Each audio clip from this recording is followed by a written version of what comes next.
Welcome to another episode of Max Reaction on the GoalMac show. As you know, always on this show, I get to give my direct and honest opinion on controversial and trending football topics, both here in Africa and all over Europe. On today's episode, I'll be discussing the poor decisions that Mikel and Victor Moses have made in their careers so far that I think personally that no young footballer should emulate. When I come back, I'll be giving you the details of what I think. My name is Mac.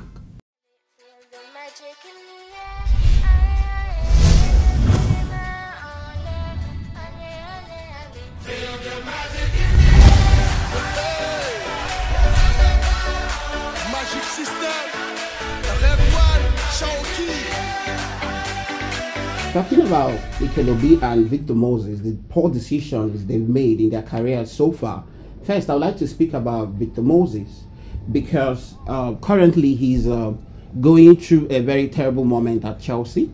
And I think the decision he made with Conte to actually play at the wing back is probably part of the reason why he's going through what he's going through at Chelsea at the moment. Because currently, I can't really say what Victor Moses does as a footballer in terms of his position. Is he a defender now, a right back or a right wing back? Or is he a winger? I think those 2 years, those two short years of glory with Conte has really altered his game a little bit. I'm so sure a lot of Nigerians will agree with me because looking at Victor Moses that won the Nations Cup in 2013 with the late Stephen Keshi of blessed memory, was a by far better player that we saw at the World Cup. Even though he played regular football with Chelsea in the past 2 seasons before the World Cup, everybody will agree with me, him and Neymar were always on the ground. They were always hitting the ground. I'm so sure a lot of people didn't like that from Victor Moses at the World Cup. So now, the poor decision I think he has made here is first, playing a wing back under Conte for 2 seasons. I think if he wants to now change to being a wing back, a defender, he has to, from now onwards, stick to that position. That is one. Second poor decision I believe he has made so far in his career is still staying in Chelsea, at Chelsea after Conte was sacked. Victor Moses can never play for Sarri. See, if you want to understand how Sarri plays, how Sarri's teams play, look at how Guardiola's teams play. Sarri will never use a Victor Moses. One, because he's never going to use him as a defender, and neither is he going to use him as a forward player. So this is a very poor decision for Victor Moses, and I think a lot of young persons coming up that want to be elite footballers should actually learn from these mistakes that these footballers are making. Why do I say so? Coaches have their philosophy.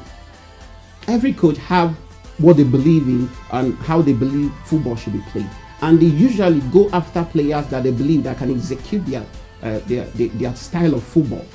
Victor Moses as a footballer was not smart, thinking he's going to win over a Sarri from playing him. And I think also his agent and advisors have also been poor from that end as well. Looking at your career, you know your attributes as a footballer. You tell yourself the truth. You tell yourself, can I fit into this manager's philosophy? If you can't, you start looking for a club that you can play week out football, that the manager's style goes with your style. I read Sarri saying a couple of weeks ago that he is not in his plans. And Victor Moses have lost 4 months of football. And to make matters worse, if he was still playing for Super Eagles, of course, we lack quality in Nigeria, so I'm so sure Genotura would have still called him up. But he also retired from the national team, which is his decision, which, of course, I totally respect. But I think Victor Moses staying and thinking he can play football under Sarri was an extremely poor one. Talking about Mikel, he's also a he's a very popular one. I'm so sure a lot of people will agree with me. Of course, I'm also very convinced so many won't as well. I still believe personally that Mikel did not fulfill his true potential.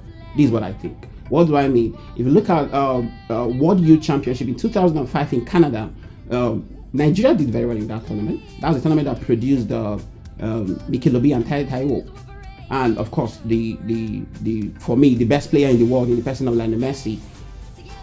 In fact, in the final, the contest between who is supposed to win the golden ball of that tournament was between Mikel and Messi. In fact, Messi edged him out because Argentina ended up winning that tournament. Mikel came second. And a lot of people don't know this. I would really like to let you guys know. Fabregas was in that tournament with Spain. They were knocked out, I think, either quarterfinals or semi-final. Sergio Aguero was in that tournament with Argentina. So you can just look at the huge contrast between the player that Lionel Messi is today, the player that Fabregas is today, the player that Sergio Aguero is today. So Mikel that we saw in 2005 and the Mikel that we eventually saw that we still see today are two different footballers. So the poor decision that was made in Mikel career that I personally believe no young footballer should repeat is by moving to Chelsea.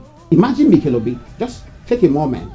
Imagine Mikel playing for playing under Sir Alex Ferguson in his, of course, the famous Sir Alex Ferguson teams in Man United. Just imagine it. Playing beside the Paul Scholes, the Roy Keane, and the rest of them. Just imagine it for a moment.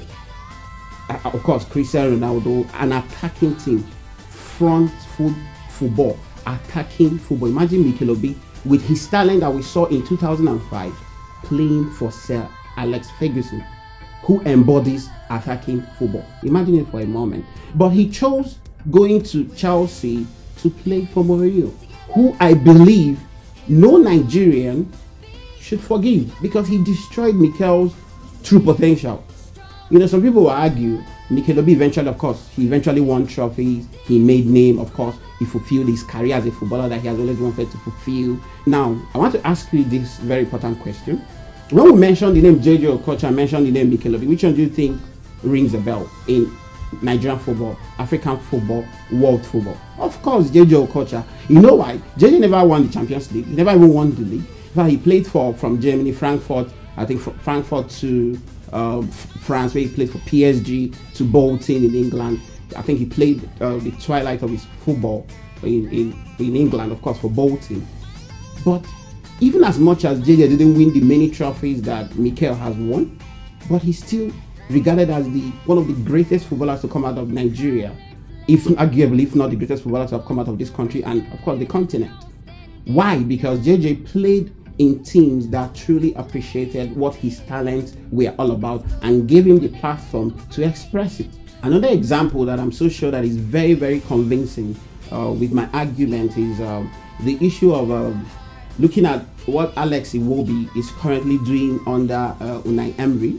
I saw their game against Liverpool last week. Trust me, the pass Alex Iwobi gave to Lacazette that he scored the equalizer for Arsenal with is something that can only come from a JJ Okocha's lineage. Trust me. And now imagine for a second that Alex Iwobi was converted by his coach. Like, imagine that next game you see Alex Iwobi playing defensive midfielder just with all his talent. Imagine him, you see him in the next game, they replace him with maybe a Torreira or a Xhaka. Just imagine that. And he's playing so withdrawn. Just imagine that. Then another point I really want to make that I think no young footballer should actually emulate in this topic is about money. Money is so important, I believe. Of course, nobody will say they don't like money, they don't want money. But for an upcoming footballer, I think your focus should be about building your career first. It doesn't matter if you're playing in Portugal, you're playing in France, play in a team that gives you the platform to express your true talent, week in, week out. These little mistakes are what I personally believe that upcoming footballers should never ever make. Their agents and advisors are encouraged to be able to guide them right. So in conclusion on this topic, I'll be saying that fulfilling your career as a footballer, fulfilling your dream as a footballer is important. But playing for a coach that believes in your attributes and qualities as a footballer is important.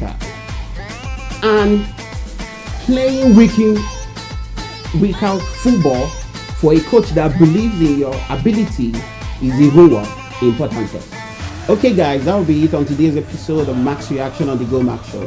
If you agree or disagree with me, that is no issue at all. All you just have to do is to drop your comment in the comment section below to tell us on which divide you're part of. Don't forget to tell us between JJ Okocha and Mikel who is a greater footballer. Follow us on all our social media platforms at GoalMac TV. See you guys.